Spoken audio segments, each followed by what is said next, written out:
Hi friends, మీకు ఈ video నచ్చితే లైక్ చేయండి, సబ్స్క్రైబ్ చేయండి. కృష్ణకి వెన్నెలకి ఇంట్లో ఉన్న వాళ్ళందరూ నిశ్చితార్థం జరిపిస్తూ ఉంటారు. ఇంతలో అది చూసిన వైష్ణవి అయితే చాలా సంతోషిస్తూ ఆ నిశ్చితార్థంలో వచ్చి కూర్చొని ఉంటుంది. ఇంతలో అక్కడున్న వెన్నెల మాత్రం చాలా బాధపడుతూ నిశ్చితార్థం దగ్గరికి వచ్చి అలా నిల్చొని ఉంటుంది. అది చూడగానే అక్కడున్న కృష్ణ అయితే చాలా బాధపడుతూ అక్కడున్న వెన్నెలని అలా చూస్తూ ఉండిపోతాడు.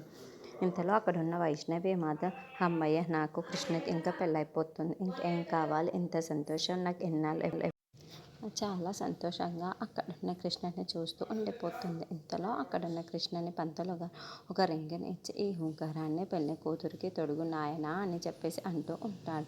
అది చూడగానే అక్కడున్న వైష్ణవి చాలా సంతోషిస్తూ ఉంటుంది. ఇంతలో అక్కడున్న వెన్నెల మాత్రం చాలా బాధపడుతూ కృష్ణ వైపు అలా చూస్తూ ఉంటుంది. అది చూడగానే అక్కడున్న కృష్ణ మాత్రం, నాకు ఈ పెళ్ళి ఇష్టం లేదు, ఈ నిశ్చితార్థం ఇష్టం లేదు అని చెప్పేసి అంటాడు. ఆ మాటలు వినగానే అక్కడున్న వాళ్ళందరూ ఒక్కసారిగా షాక్ అయిపోతూ ఉంటారు. ఇంతలో అక్కడున్న వరలక్ష్మి మాత్రం, ఏం మాట్లాడుతున్నావు కృష్ణ అని చెప్పేసి అంటూ ఉంటుంది.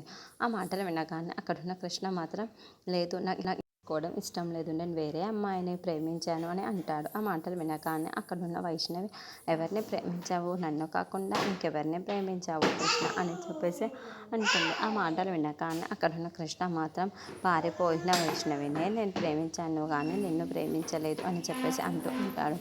ఆ మాటలు వినగానే అక్కడున్న వాళ్ళందరూ ఒక్కసారిగా షాక్ అయిపోతూ ఉంటారు. అవును, నేను ప్రేమించింది వెన్నెలన, మీరు పేరు చెప్పుకొని మీరు మన పేరులో ఉంది కదా, ఆ వెన్నెలనే నేను ప్రేమించాను, నిన్ను ప్రేమించలేదు అని చెప్పేసి అంటాడు. ఆ మాటలు వినగానే అక్కడున్న వైష్ణవి అయితే ఒక్కసారిగా షాక్ అయిపోయి అలా కృష్ణ వైపుకు చూస్తూ ఉండిపోతూ ఉంటుంది.